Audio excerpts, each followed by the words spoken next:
evi de boşalttı. Evler vardı 3 bin lira kiraya veriyor. Şimdi evi boşalttı. Suriyeliler yaşıyor. Kiraya vermiyor. Oğlum bana ver oğlum ya. Ver 5 lira ver. Daha iyi ki aldım. Oğlum niye dolar niye dolar?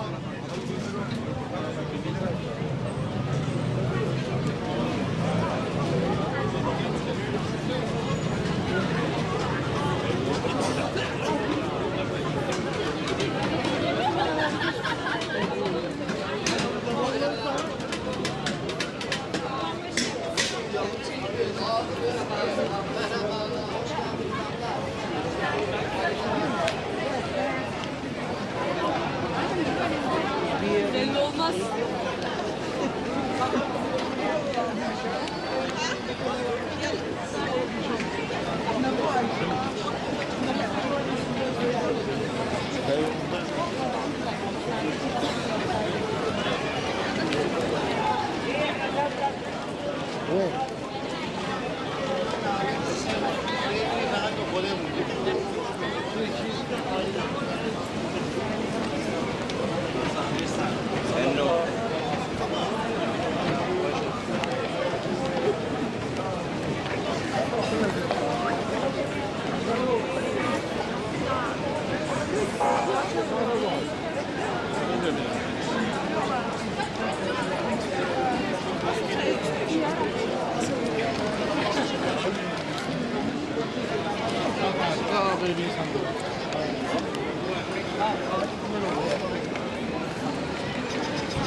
Sen zannettin ki ben seni istiyorum.